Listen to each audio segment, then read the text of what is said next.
Hello, good afternoon and welcome to episode 15 of What's New in CRM 2011, and today we're going to take a look at queue management.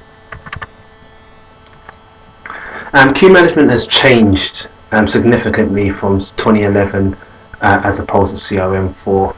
First of all, you can now configure any entity to be able to have its records assigned to a queue. This was something that wasn't available in CRM4. CRM4 was limited to the amount of records or record types that can be assigned to queues.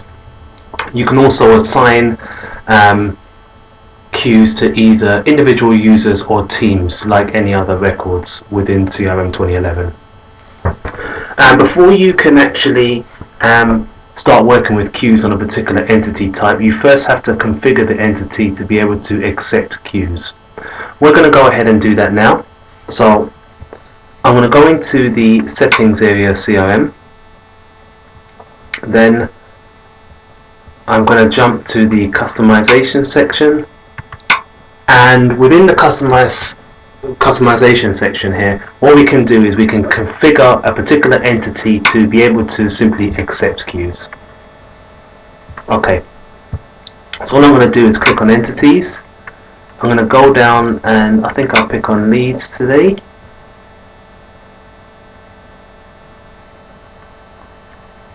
And if I go down to options for entity, you can see here that there's a box here for queues.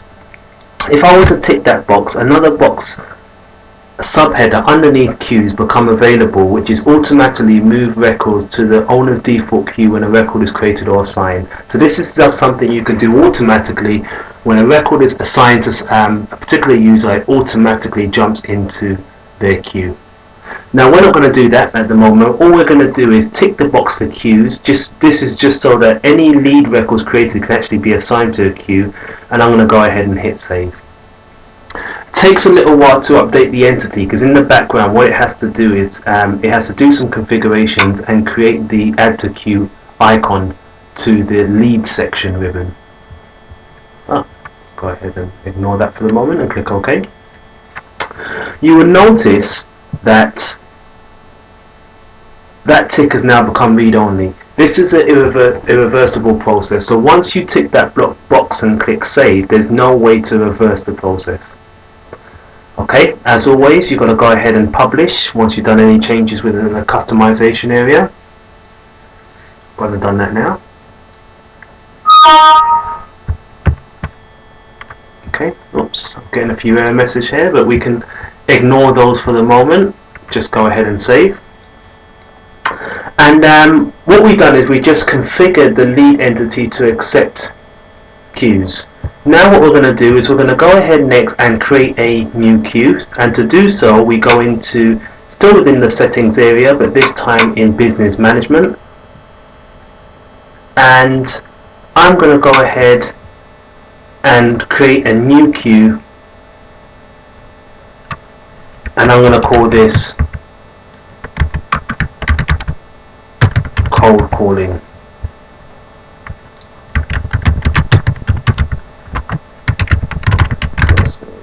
So what I'm going to do is just give it an email address there, and I'm going to save and close. So this scenario, what happens is leads come into the system via the web, and what will happen is the leads get assigned to a queue where users can access the queue and pull out the leads that they're going to call. So what did we just do there? We just created a new queue called cold calling.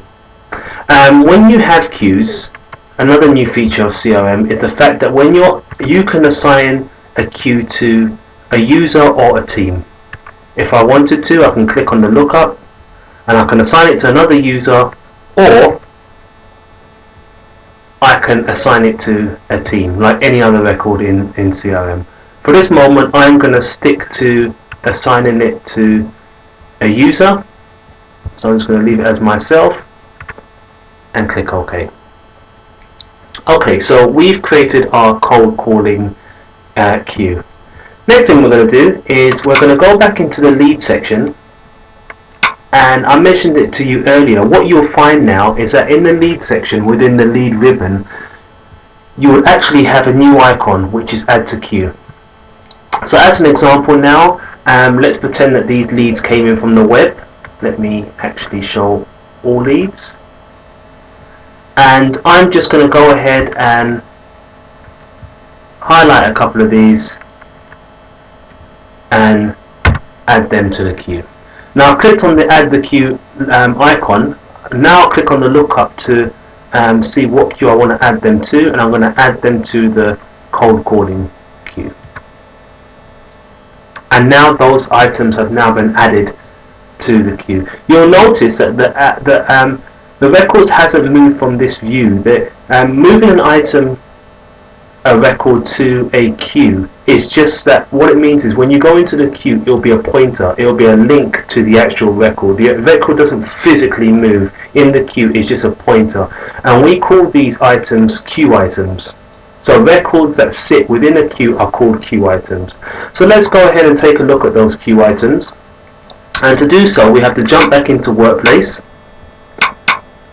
and we'll click on queues.